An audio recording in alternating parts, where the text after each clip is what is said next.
ओम नारायणम।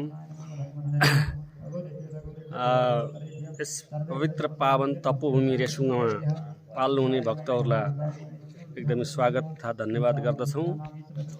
वास्तवमा रेसुङ्गा के हो र कसरी नामाकरण भए, कस्ता कस्ता महर्षिहरू, ऋषिहरू र योगीहरू र साधकहरूले यस क्षेत्रमा कठोर योग साधना तपस्या गरेर सिद्धि प्राप्त गर्नुभयो भन्ने कुरा हिजोको हाम्रो पौराणिक ग्रन्थहरू र हाम्रो इतिहासमा र किम्वदन्तीहरूमा लेखिएका छन्। वास्तवमा रेसुङ्गा भनेको एउटा तपोभूमि नामबाट परिचित छ।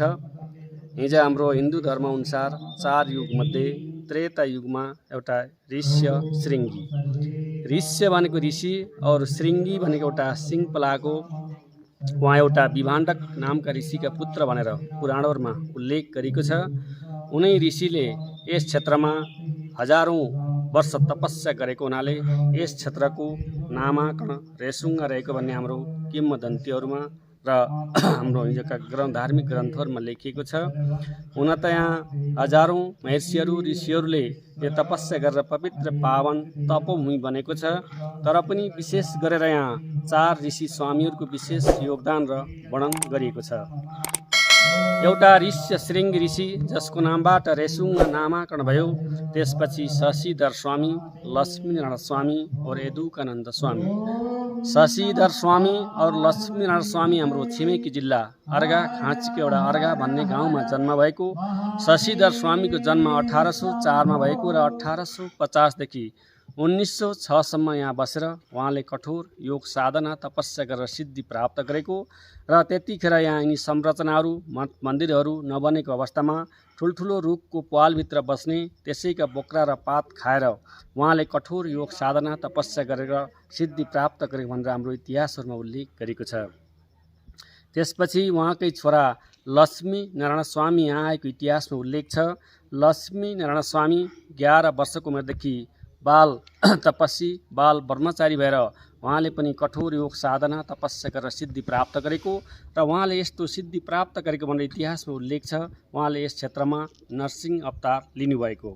नरसिंह अवतार भनेको आफ्नो रूप परिवर्तन गर्न सक्ने, उत्तिखेर बाघ बन्न सक्ने, भालु बन्न सक्ने, सर्प बन्न सक्ने, फेरि हजुर हामी जस्तै मनुष्य बन्न सक्ने त्यस्तो कठोर योग साधना तपस्या गरेर सिद्धि प्राप्त गरेको अवस्थामै नेपालमा राणाकाल छँदाखेरि जङ्गबहादुर राणा यहाँ आएर उहाँलाई महाप्रभुको उपाधि दिएको भनेर इतिहासमा उल्लेख गरेको छ। त्यसपछि काठमाडौँको कलङ्कीमा जन्मेर एउटा यदुकानन्द स्वामी आएको इतिहासमा उल्लेख छ। यदुकानन्द स्वामी गोकुलानन्द स्वामीका पुत्र भनेर इतिहासमा उल्लेख गरेको छ। यदुकानन्द स्वामीको जन्म 1950 मा भएको। 1983 देखि विक्रम सम्वत 2021 सालसम्म यहाँ बसेर उहाँले कठोर योग साधना तपस्या गरेर सिद्धि प्राप्त गरेको र अहिले हामीले देखिरहेका छौँ अखण्ड यज्ञशाला। यदि अखण्ड यज्ञशाला यदुकानन्द निर्मित भनिन्छ र यदुकानन्द स्वामीले नै यसको 1983 मा यसको अहिले पहिले सामान्य अवस्थामा भनपुर हुनुहुन्थ्यो अरे। जीर्णोद्धार गरिसकेपछि यो तामाको छानो लगाइएको छ र यहीँको स्थानीय तामो भनेर हाम्रो इतिहासमा उल्लेख गरेको छ। हजुरहरू गुल्मी जिल्लाको सदरमुकामबाट 7 किलोमिटर माथि आइसकेपछि एउटा पोखरी भन्ने क्षेत्रमा आइन्छ। त्यहाँ महापोखरी भनेर एउटा पोखरीको निर्माण गरेको छ। त्यो पोखरीको नामाकरण निर्माण कसैले भएको रहेछ जब 1883 मा यहाँ लक्ष्मीनारायण स्वामी बसेको अवस्थामा उहाँले सबै तीर्थका जलहरू, गङ्गा जलहरू र चारधामका जलहरू ल्याएर त्यो पोखरीमा राखेर त्यसको निर्माण गरेर त्यसको नामाकरण गर्नुभएको रहेछ। त्यसलाई महापोखरी भनिन्छ। त्यस पोखरीको विशेषता यहाँ श्रावणको महिनामा हुने गर्छ। यहाँ विशेष प्रकारको रेसुङ्गामा मेला लाग्ने भनेको श्रावणमा 1 महिनाको श्रावणी मेला लाग्छ भने कार्तिकमा हरिबोधनी एकादशी या ठुला एकादशी भनेर चिन्ने गर्छौँ। त्यस दिन पनि एक दिनको विशेष प्रकारको मेला लाग्ने गर्छ। त्यतिखेर यहाँ हजारौं लाखौं भक्त आएर यसको दर्शन गर्नुहुन्छ। त्यो पोखरीको नजिकै यहाँ 27 वटा गौमुखी धाराहरू लगाइएको छ र अहिले यो श्रावणको महिनामा 1 गतेदेखि अन्तिमसम्म त्यहाँ श्रावणको महिनामा आफै मूलमुहानहरू फुटेर पानीका धाराहरू झर्ने गर्छन्।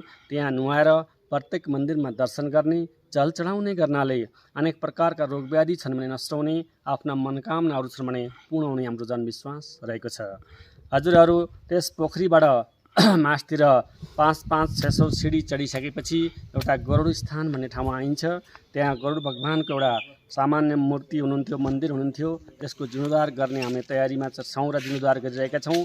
त्यस गरुड स्थानको बायाँपट्टि तल 20-30 वटा सिडी तलग्यो भने एउटा रामकुण्ड भन्ने ठाउँमा पुगिन्छ।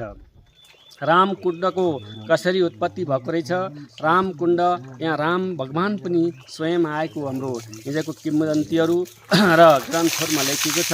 राम भगवान कसरी आउनुभएको रहेछ, जब त्रेता युगमा राजा दशरथलाई पुत्रहरू सन्तान नभएको अवस्थामा उहाँले आफ्नो गुरु वशिष्ठलाई बिन्ती चढाउनु भएछ, बरु मलाई पुत्रहरू सन्तान भएनन्, के गरौँ, केही उपाय बताइदिनु पर्यो हजुरले भनेपछि एउटा उपाय छ। एउटा यस्तो सात्विक ऋषि हुनुहुन्छ जो ऋष्य श्रृङ्गी नामका ऋषि, उहाँलाई अयोध्यामा ल्याउनुपर्छ। उहाँलाई ल्याएर पुत्राष्टि यज्ञ लगाउनुपर्छ, तब मात्रै तपाईँका कुलमा सन्तान त हुनेछन्, यस्ता राम्रा सन्तान जन्मनेछन् भनेपछि ऋष्य श्रृङ्गी ऋषि अयोध्या गएर पुत्राष्टि यज्ञ लगाएपछि मात्र राम, लक्ष्मण, भरत, शत्रुघ्न जन्मनु भएको पनि यसले रामायण पुराणमा हामीले प्रत्यक्ष पढ्न सकिन्छ। त्यसपछि राम र लक्ष्मण दुवै भाइ यहाँ आएको किंवदन्तीहरूमा उल्लेख छ। यत्रो ठुलो तपस्वी र यत्रो ठुलो गुरु गएर हामीलाई यज्ञ लगाएर पुत्राष्टि यज्ञ लगाएर हामी जन्मेका रहेछौँ। गुरुको दर्शन गर्न जानुपर्छ, गुरु कस्तो ठाउँमा बसेर तपस्या गरिरहनु भएको छ भनेर दुवै भाइ यहाँ आएको। यहाँ आउँदाखेरि यत्रो ठुलो टापु शिखरमा सबै त ठिकै रहेछ, गुरु बसेको ठाउँमा पानीका मूल मुहान नजिक रहनेछन् भनेर आफ्नो धनुष बाणले निकालेको रामकुण्ड भनेर हाम्रो हिजोको किंवदन्तीहरूमा उल्लेख गरेको छ। अहिले हामीले देखिरहेका छौँ यिनी अखण्ड यज्ञशाला हुन्। अखण्ड यज्ञशाला भनेको त्यहाँभित्र अग्नि कहिले ननिम्ने अखण्ड दीप र अनेक प्रकारका शालिग्रामहरू राखिएको छ। 2042 सालमा योगी नरहरिनाथजी आएर 1 महिनाको यहाँ कोटी होम लगाइदिनु भयो। त्यसपछि हामीले अग्नि निम्न दिएका छैनौँ। दैनिक हाम्रा गुरु ब्राह्मणबाट हवन पूजाहरू भइरहन्छ। हजुरले यो आश्रम देखिरहनु भएको छ, यो पण्डित नारायण स्मृति आश्रम हो। पण्डित नारायण पोखरेलज्यूले हाम्रो तमगासको चिदीचौरमा 2060 सालमा एउटा यज्ञ लगाइदिनु भयो। त्यस यज्ञमा केही दक्षिणाहरू रकम उठेको थियो। आफू स्वयं आएर यसको शिलान्यास गरिदिनु भयो। यसलाई हामीले 3 वर्षमा सम्पन्न गऱ्यौँ। बीचमा उहाँको स्वर्गायन भयो। पछि उहाँका छोरा पण्डित दीनबन्धु पोखरेलज्यू आएर यसको उद्घाटन गरिदिनु भयो। यिनी आश्रम हुन्। यहाँ बस्ने बाबाहरू, योगीहरू, तपस्वीहरू, साधकहरू र ब्राह्मणहरू र सेवकहरूले शुद्ध शाकाहारी खान पाउने बस्ने व्यवस्था छ। यहाँ नजिकै हाम्रो एउटा राधाकृष्ण मन्दिर हुनुहुन्छ, उहाँ पनि बहुत प्राचीन मन्दिरमा पर्नुहुन्छ। यस यज्ञशाला परिसरबाट कमसेकम 2-3 मिनट माथि गएपछि एउटा बाल सिद्ध स्थान भन्ने ठाउँमा पुगिन्छ। बाल सिद्ध स्थान ल बाल सिद्ध बाबा भनेर पनि अहिले चिन्ने गर्छौँ। उहाँको जति पनि रेसुङ्गमा शक्ति छ बाल सिद्धको छ भनिएको छ। उहाँको विशेष पूजा श्रावणको महिनामा हुने गर्छ। अरू समयमा हामीले बिहान बेलुका मात्रै खोलेर उहाँको पूजा गर्ने गर्छौँ। अहिले श्रावणभरि दिनभर मन्दिर खुला राखेर पूजा गर्ने गर्छौँ। परपूर्व कालमा जब ऋषि महर्षिहरू बसेको अवस्थामा यहाँ गौचरण थियो अरे। हजारौँ गाईहरू पाल्ने क्रममा, यस्तै ग्वालाहरू राख्ने क्रममा एकजना ग्वालाले यत्रै सानो बालक त्यो स्थानमा भेटाउनु भएछ। गएर प्रश्न गर्नुभएछ बालकलाई, यो बालक कलेज छोडेर गयो जङ्गलको बिचमा, यसको आमा बुवाहरू कहाँ होला भनेर उहाँले सोद्धाखेरि उहाँबाट आकाशवाणी भएछ बालकबाट, म सामान्य बालक होइन, म बाल सिद्ध हुँ। यस्तो पवित्र ठाउँ, यस्तो शुद्ध ठाउँमा म बस्न चाहन्छु। मेरो चिन्तन छ भने हजुरलाई तपाईँले यहाँ मन्दिरको स्थापना गरिदिनु पर्यो भनेपछि उहाँले पत्याउनु भइन्छ। ग्वालाले, तपाईँ त हामी जस्तै मनुष्यकै बच्चा हुनुहुन्छ, मैले कसरी पत्याम हजुर बाल सिद्ध भनेर भनिसकेपछि उहाँले आफ्नो अदृश्य जटा देखाएर र त्यही अदृश्य शिवजीको रूप धारण गरेर त्यसपछि त्यही शिला पल्टाउनु भएछ। त्यही शिलाको आज पूजा हुन्छ। जति पनि रेसुङ्गमा शक्ति छ उहाँकै छ भनेर भनिएको छ। र उहाँको विशेष पूजा श्रावणमा हुने भएको हुनाले उहाँलाई दैनिक नरियल चढाउनु पर्ने, परेवा उडाउनु पर्ने र गाईको दुध चढाउनु पर्ने हुन्छ।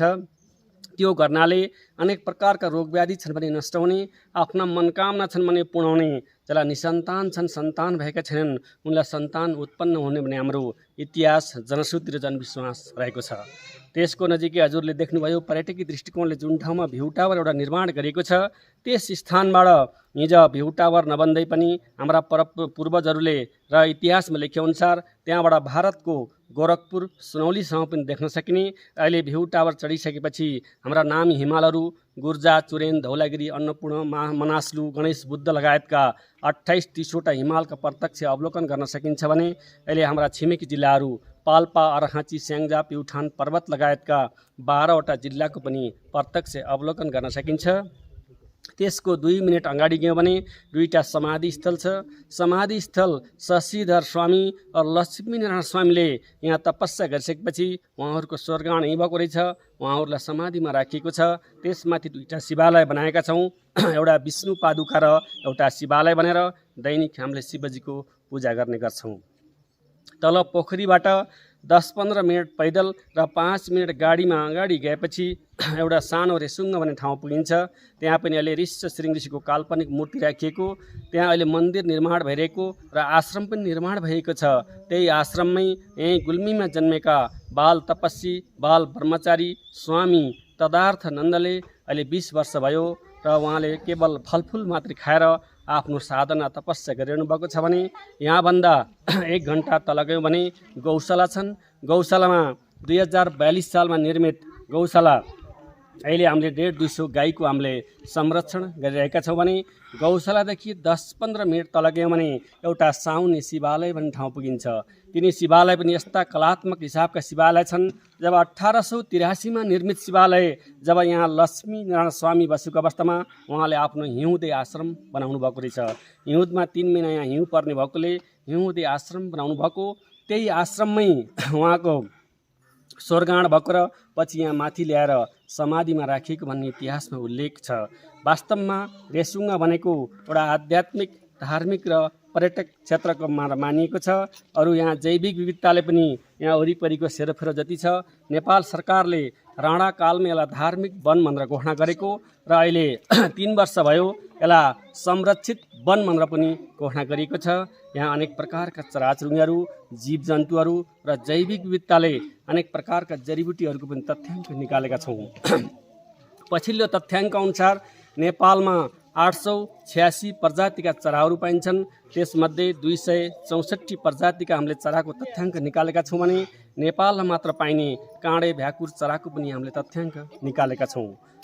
यहाँ अहिले हाम्रा 23 प्रजातिका जीव जन्तुहरू, चितुवा, मृग, घोरेल, बाघ, मलसाँप्रा लगायतका 23 प्रजातिका हामीले जनावरहरूको पनि तथ्याङ्क निकालेका छौँ र 160 प्रजातिका हामीले जडीबुटीहरूको पनि तथ्याङ्क निकालेका छौँ। र फागुन र चैतमा यो पुरै लाली गुराँस फुलेर जङ्गल रातामै हुन्छ भने हिउँदको 2 महिना पुष र माघमा हिउँ पर्ने गर्छ। अहिले गएको गत वर्ष पनि पुरै पुष माघभरि 3 फुट जति हिउँ परेर दिनकै 10,000-15,000 पर्यटक आएर यसको अवलोकन गरिदिनु भएको थियो। हजुरहरूले यो सिँढी चढ्दै चढ्दै आउनुभयो तल पोखरी भन्ने ठाउँबाट। यो हाम्रो गुल्मी उद्योग वाणिज्य सङ्घको पहलमा सुरुवात भयो। त्यसपछि स्थानीय सरकार, प्रदेश सरकार र केन्द्र सरकारबाट बजेट परेर 2.5 करोड लगभगको बजेटमा हामीले यो अब सिँढीहरू सम्पन्न गरेका छौँ। यो कम्पाउन्ड वाल पनि अहिले भर्खरै हामीले यो प्रदेश मन्त्रालयबाट बजेट परेर सम्पन्न गरिसकेका छौँ भने अहिले तमगासबाट पोखरी भन्ने ठाउँसम्म आउने हाम्रो 7 किलोमिटर मात्र बाटो छ। त्यो पनि पिच हुने अन्तिम अवस्थामा भइरहेको छ सम्पन्न। त्यो पनि केन्द्र सरकारबाट 18 करोड बजेट परेर सम्पन्न हुने गरेको छ। आगामी योजनाहरू पनि एउटा आश्रम, एउटा अत्याधुनिक आश्रम यहाँ बन्ने हामीले माग गरिरहेका छौँ राज्य सरकारबाट र त्यो पनि तत्काल पुर्याउने र माथि एउटा सिद्ध महाराजको पनि एउटा मन्दिरको बाहिरबाट डेकोरेसन गरेर अलि विशेष खालको मन्दिर बनाउने हाम्रो तयारी चलेको छ। र त्यस कारणले एउटा आध्यात्मिक, धार्मिक र पर्यटक क्षेत्रको सङ्गम भएको हुनाले रेसुङ्गा आउने पर्ने ठाउँ हो। जो आएर दर्शन गर्नुभयो उहाँलाई धन्यवाद दिँदै, जो आउन चाहनुहुन्छ यस क्षेत्रमा आएर मुक्ति हुने क्षेत्र हो, यहाँ आएर पवित्र हुने हो, एकपटक यहाँ आएर स्वर्गको अनुभूति गरेर जानुहुन सबैलाई विनम्र अनुरोध गर्छु। धन्यवाद।